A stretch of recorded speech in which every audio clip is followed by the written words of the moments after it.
Bienvenidos todos a esta clase en donde vamos a trabajar el tema de el proceso de globalización económica, las características de la economía global y su impacto en el mercado nacional e internacional.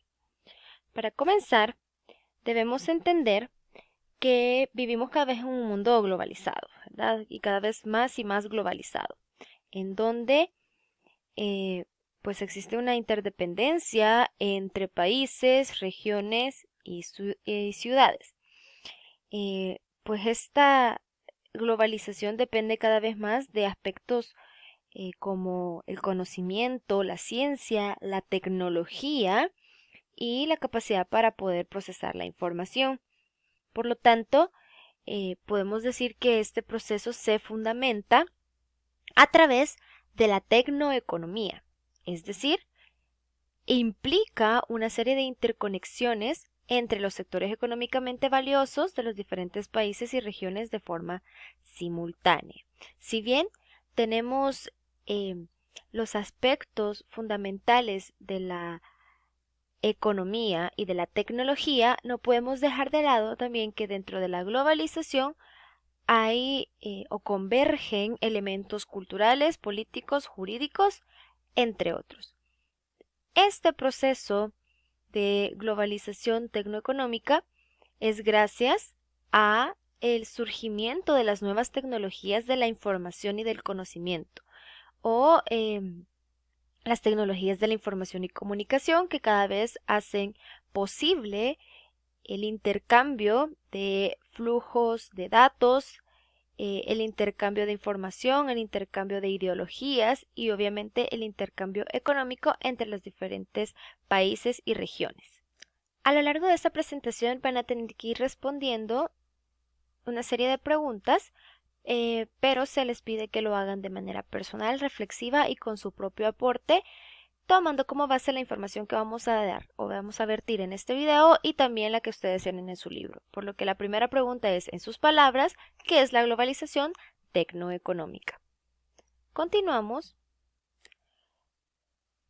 afirmando que al hablar de globalización tecnoeconómica se hace referencia a diferentes elementos como los siguientes. Primero, a la transnacionalización del mercado de bienes y servicios. Esto significa que cada vez es más fácil el hecho de intercambiar a través de las fronteras o eliminar barreras fronterizas para hacer este intercambio entre bienes y servicios alrededor del mundo. Además, tenemos o hablamos de una nueva división social del trabajo de carácter global, específicamente al establecer la mano de obra en países a menor costo. El trabajo se divide pues de manera significativa entre aquellos que ponen el capital y aquellos que explotan la mano de obra. Y obviamente en estas empresas transnacionales o multinacionales, la mano de obra pues es o proviene de personas que pues sus niveles educativos no son los más altos y por lo tanto se aprovechan de esto para poder explotarlos y pagar salarios mínimos, ¿verdad? E incluso salarios bajo de la línea del salario mínimo. Y por último, también nos referimos a la mundialización financiera. Los capitales se mueven en tiempo y espacio instantánea e ilimitadamente. Ustedes pueden ver que en la actualidad hacemos transferencias electrónicas a cualquier parte del mundo y se hacen de manera instantánea e inmediata. Esto lo utilizan las diferentes organizaciones, los estados, las personas, las empresas y obviamente pues hablamos de actividades ilícitas muchas veces que también se valen de esta ventaja para poder hacer sus transacciones. En un mundo globalizado también existe una alta competencia y esta competencia podemos atribuirla a diferentes elementos o a diferentes factores y asimismo se manifiesta de diferentes maneras. Por eso, la segunda pregunta para ustedes es ¿en qué se centra la competitividad en esta economía globalizada?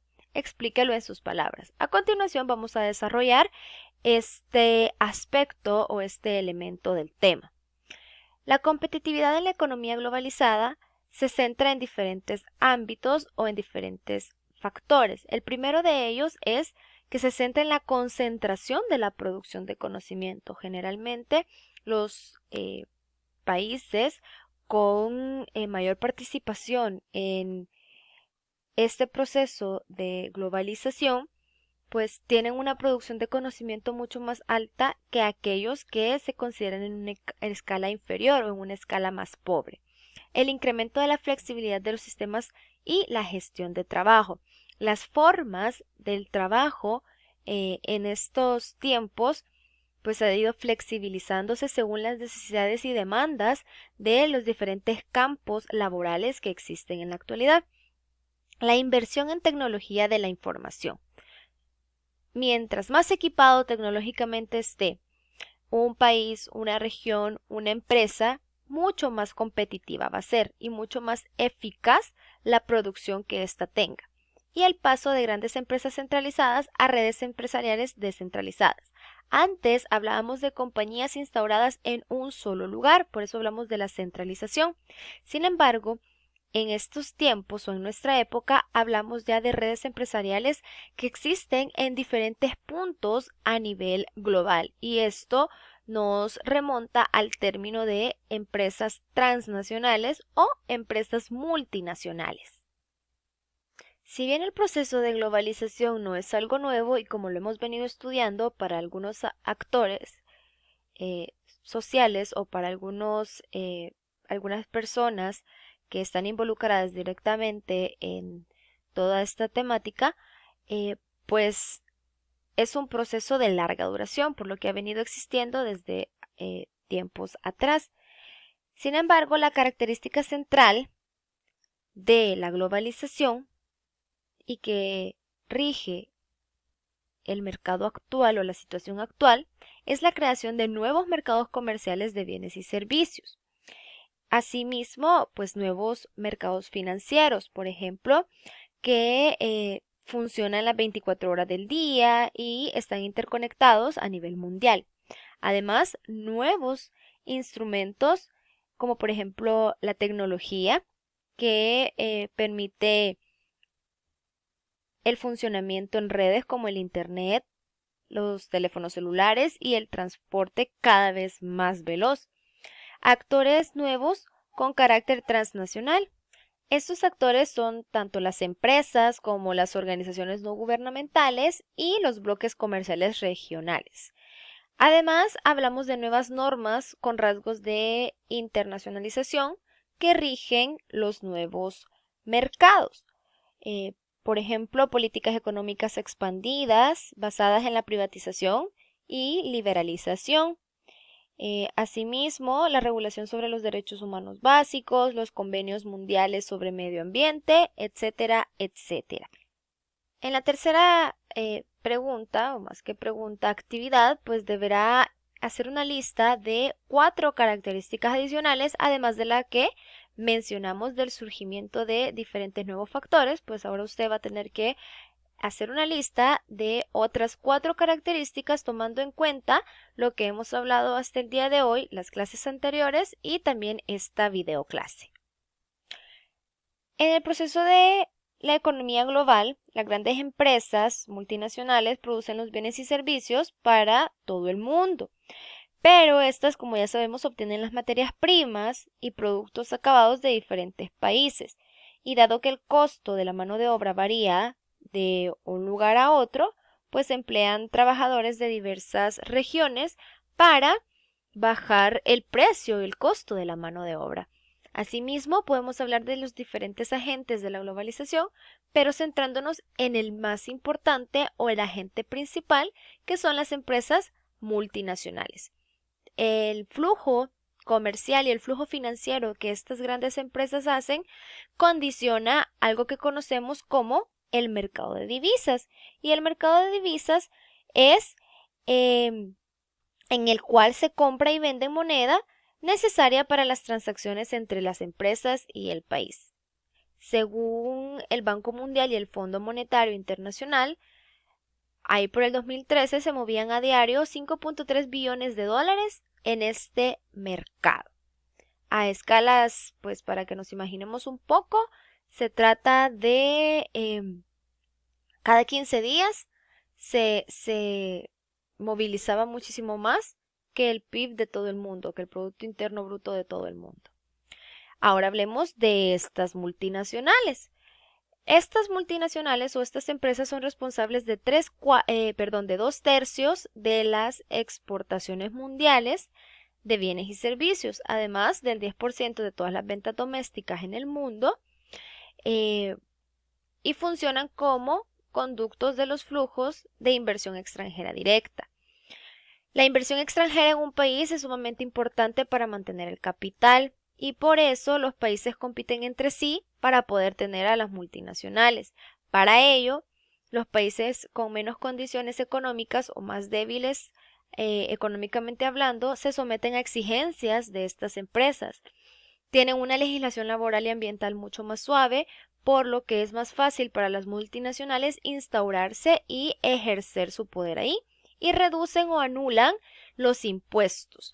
A veces en lo que llamamos las zonas francas, las multinacionales no pagan impuestos en los diferentes países. La libre movilidad del capital juega a favor de las multinacionales, que pueden retirarse a países que ofrecen mejores condiciones. Si hay algo que, por ejemplo, una multinacional viene a El Salvador y hay algo que no le parece, ellos tienen la total libertad y obviamente tienen el poder para moverse a otro país que le ofrezca mejores condiciones. La actividad número 4 se trata que usted explique la afirmación. El poder de las multinacionales desafía al de los estados o al poder de los estados. Es decir, de qué manera se demuestra esta superioridad o pues este poder que las empresas tienen muchas veces sobre las regulaciones estatales. Existe una contradicción en el tema de los aranceles porque si bien la economía y el sistema financiero y las barreras, incluso arancelarias, se han disminuido en la mayoría de zonas del mundo, pues esto generalmente es aplicado a los países ricos, a la conveniencia de aquellos que manejan pues todos los elementos o factores financieros.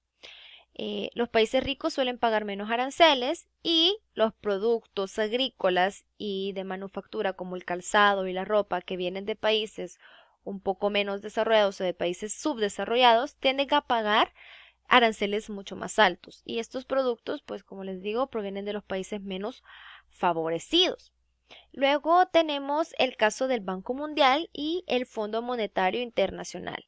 Estos, al estar controlados por los estados más poderosos como Estados Unidos, están en condiciones de imponer a los países más pobres, pues barreras arancelarias que son un poco más altas y que responden a los intereses de estos grandes países, mientras que otras barreras solamente se reducen mediante negociaciones entre los estados poderosos. Por eso hablamos de una contradicción y una desigualdad en cuanto a la imposición de aranceles a nivel global.